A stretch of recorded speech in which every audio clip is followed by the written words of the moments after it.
चलिए क्लास शुरू करते हैं एक नया chapter alcohols phenols and ethers. Class इस चैप्टर के अंदर हम ऑर्गेनिक केमिस्ट्री के तीन बहुत ही इंपॉर्टेंट कंपाउंड्स एल्कोहल्स फिनॉल्स और ईथर्स के बारे में स्टडी करेंगे। चलिए क्लास जानने की कोशिश करते हैं कि एल्कोहल्स फिनॉल्स और ईथर्स क्या होते हैं। In general alcohols, phenols and ethers are the organic chemical compounds। और अगर ये तीनों ही प्रकार के कंपाउंड्स ऑर्गेनिक कंपाउंड्स हैं तो ये तो हम समझ सकते हैं कि ये कार्बन, हाइड्रोजन और जनरली ऑक्सीजन से मिलकर के बने होंगे।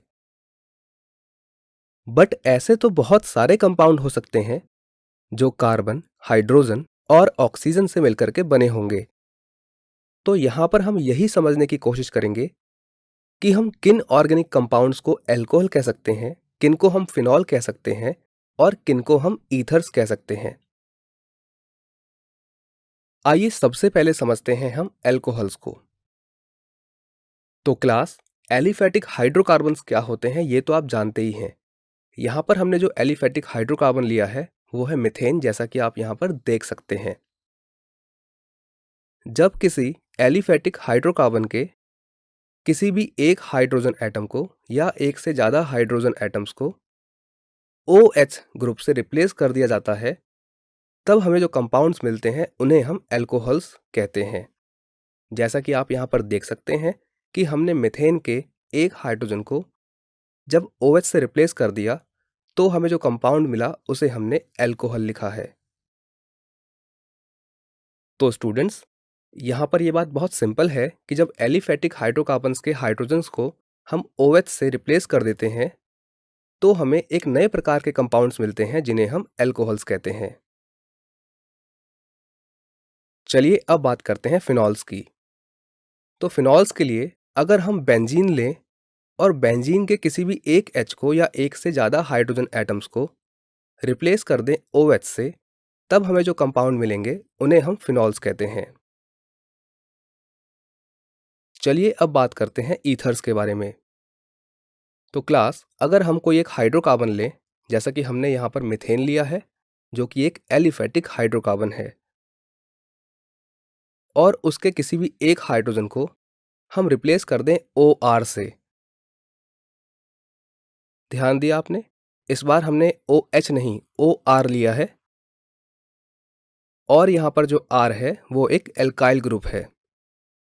तो क्लास इस प्रकार से अगर हम हाइड्रोकार्बन्स के हाइड्रोजन को OR से रिप्लेस कर देते हैं तब जो नए प्रकार के कंपाउंड्स हमें मिलते हैं उन्हें हम ईथर कहते हैं।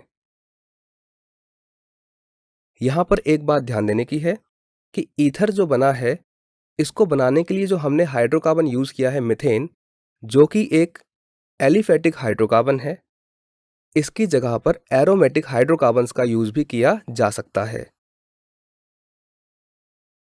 क्लास ये तो हम समझ गए कि एल्कोहल्स, फिनॉल्स और ईथर्स क्या होते हैं।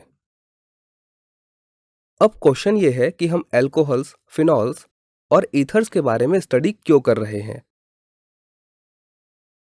तो क्लास जैसा कि हमने अभी देखा था कि एल्कोहल्स और फिनॉल्स ऐसे कंपाउंड्स होते हैं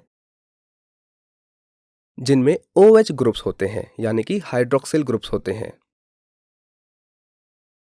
और क्लास ऐसे जो कंपाउंड्स होते हैं ना जिनमें OH ग्रुप होते हैं वो इंडस्ट्रियली बहुत ज़्यादा इंपॉर्टेंट होते हैं। उनका यूज़ बहुत सारी चीज़ें बनाने में किया जाता है,